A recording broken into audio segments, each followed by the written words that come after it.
Hello and welcome to Heart Wine, another weekly wine review here. This week I'm going to talk about a couple of wines from Australia. Australia's been in the news the last couple days, if you haven't seen.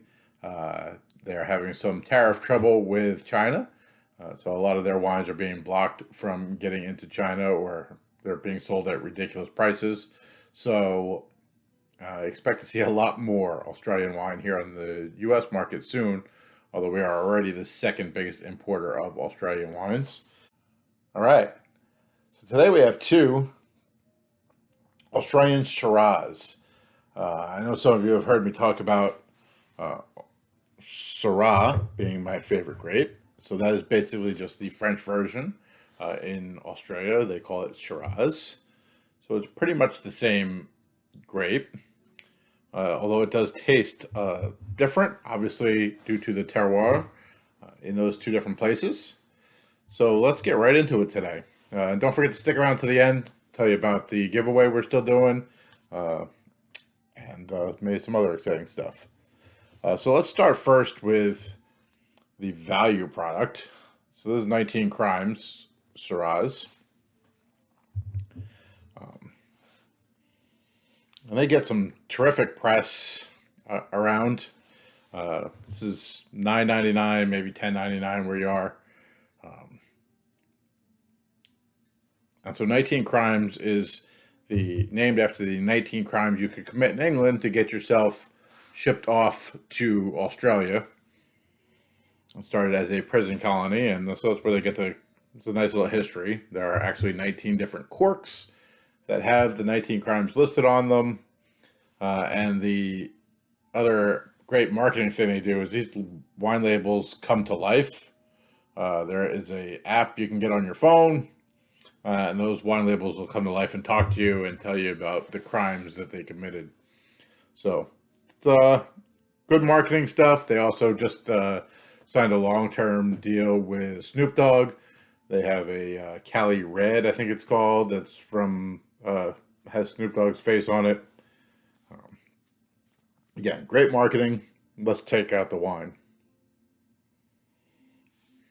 So not as intense as I would normally expect from a Shiraz in this case, from Australia.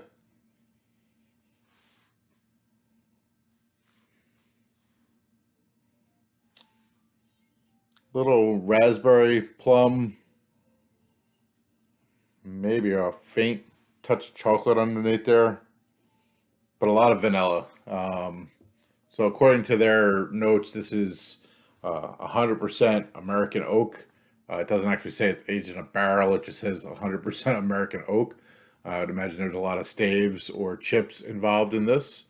It's really just a cheaper way of adding the oak flavor into a wine, not having to age it at least as long.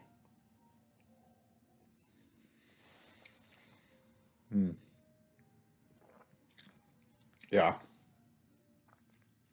Um,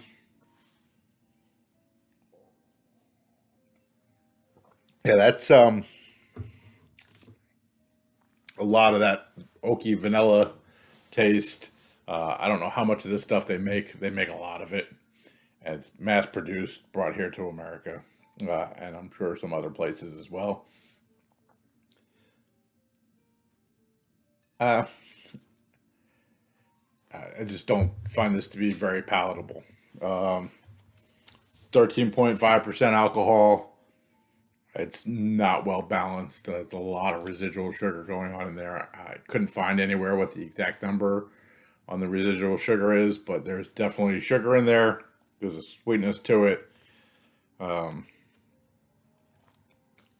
I mean, I guess if you're a big fan of mass-produced Shiraz, um, it's a good value wine. It's cool marketing, um, but that would not be my go-to in this category for sure. I'm sure I could find something else at least close in price. Um, Again, so this is made in southeastern Australia. They're sourcing their grapes from all different places. They bring it together, uh, a lot of the mass-produced wines, sort of the Coca-Cola of wine. They just make it taste the same all the time, so it hits your palate the same every vintage, no matter what. Which has its upside. Don't get me wrong. It did have a cork, actually, even for a value wine, has cork. But this has a lingering finish, but it personally not a good one. All right, so let's talk about the Guilty. All right, so a lot of the Australian wines have sort of cutesy names or critters on the labels. Something they did to get themselves noticed once upon a time, and it just sort of stuck. So this one, the Guilty, the owner of the winery at least, used to be a night court judge. So he makes a couple different wines. That one's called the Guilty, one's called the Innocent, and the other one is the Verdict. Those are the ones you find most often on shelves here, at least in New Jersey. This one was on sale for $19.99. So again, almost double the price of the 19 Crimes. It's a single estate. There's only 5,000 cases made. So limited production. Some of these wines, some of the vines, I should say, are 60 years old. So again, that's going to give a lot of intensity to those grapes. And so I can smell this out here compared to here for the other one. So the intensity is just a bit more. And that's some bright raspberry. Again, a little chocolate tobacco smell. And this is actually a younger. No, sorry, that's not true. This is a 2016. The other one's a 2019. The Shinas Estate, by the way. I'm not sure I'm pronouncing that right. If anybody from the winery wants to reach out and let me know how to actually pronounce it, that'd be great. There's 8 generations of winemakers here. 20 months in neutral French oak. So again, it's giving you how much time was in the barrel, as opposed to the 19 Crimes, but did not tell you that. This is higher alcohol content as well. This is 15% versus 13.5.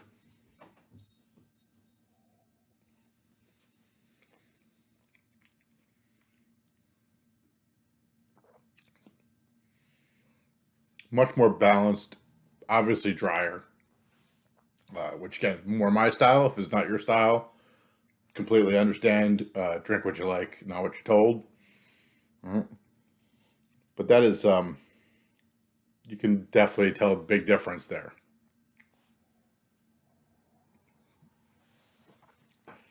Again, similar taste profile to the aromas. Raspberry chocolate. Lovely. Not as good as personally as a true Rhone Valley, Northern Rhone Syrah.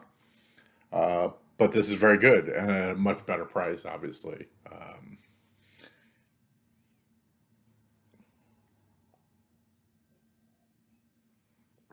I'd be very happy to drink that.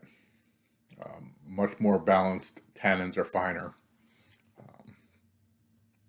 Great choice. So in closing, 19 Crimes, not my choice for a Syrah.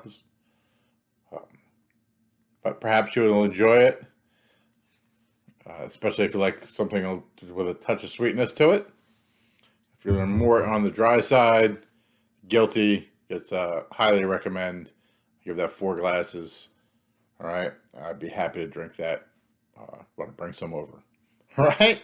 So again, just for those of you who maybe cork snobs, cheaper one with a cork. Better one, a little more expensive, but a little better with the screw top. So it's not always about the cork. Let's not always think of that. But this one's coming from all over the place, sourced grapes. All right, where this is coming from a single vineyard estate. I do believe they actually buy some of their grapes. I don't know which ones exactly, though, which bottle, due to some higher demand that they've experienced in the last couple of years. They've had to source a little bit, but you can definitely tell the difference. State grown, giant conglomerate. All right. Again, not saying not to drink this. It's just not my style. And just a reminder, we are giving away some Apple AirPods to our to anybody who comments on any of the videos between now and our 500th subscriber.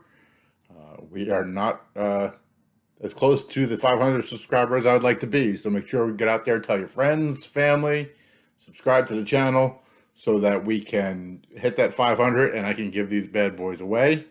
These, again, are mine that I'm giving away. They were not given to me by anybody. This is not a paid endorsement of any of these products. This is all done on my dime. All right. So thank you very much. I am going to enjoy the Guilty with my dinner this evening. Cheers. Hope to see you again soon.